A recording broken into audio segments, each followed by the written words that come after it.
So then your client actually has no conflict, because that would still exist.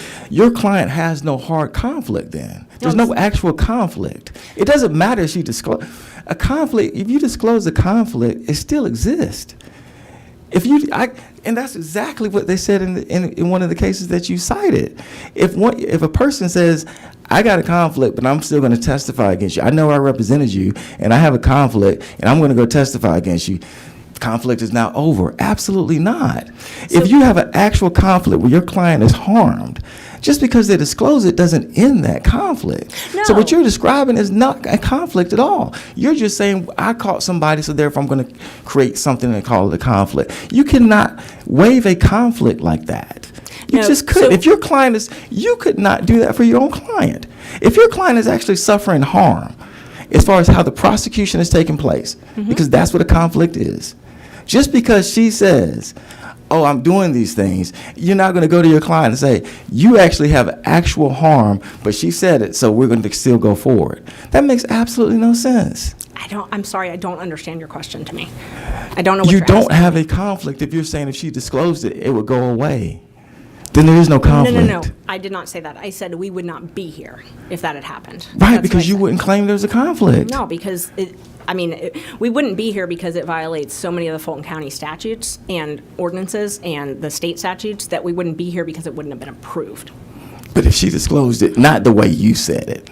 If If it was disclosed, it's disclosed now. What is the conflict? The undisputed facts, the facts that we all, your side and my side. How is your client harmed? That's my question. Hold on, I'm trying to answer your first question now. So if all the undisputed facts, if those had been in front of the Board of County Commissioners, we wouldn't be here because there would not have been a contract, because it's in contravention of law. So we would not be here. I would not be bringing a motion because who knows if my client would have been indicted. Now, I wish we could go back in time and undo that and see, but we can't. And so Mr. Wade was in the grand jury. He should not have been there. He should not have been appointed. Had the Board of County Commissioners known all of the facts of the case, he would never have been appointed to this case. So we can't now speculate as to what could have happened. What case law do you point to prove that?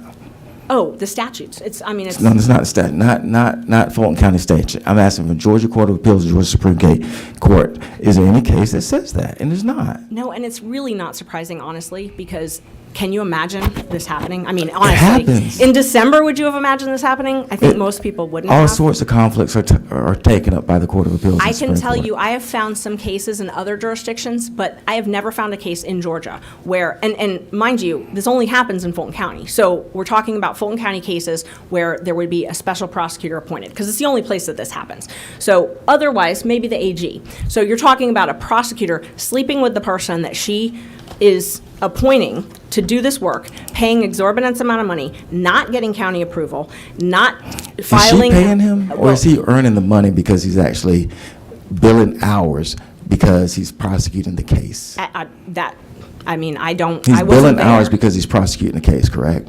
I A case that a would grand hope. jury indicted. I would hope that he's billing based on work that he's doing. I don't know, because I don't have proof of that, and the billing is very irregular. But I don't know, so I don't. But I mean, words speculate. do matter when we say that she's not paying him in that sense. He's earning money for a case that he's in charge of prosecuting, that a grand jury indicted, and that's where we are. You're correct. She is not paying him. The Fulton County taxpayers are. As they pay every prosecutor, as they pay every public defender, and every government official that actually exists. Employees, 100%. And that he is part of that process. And he is prosecuting a case that you're involved in, correct? He's prosecuting, and he's been integral in that prosecution. And you've said that. I mean, he has been very involved. Integral to me means that he is necessary.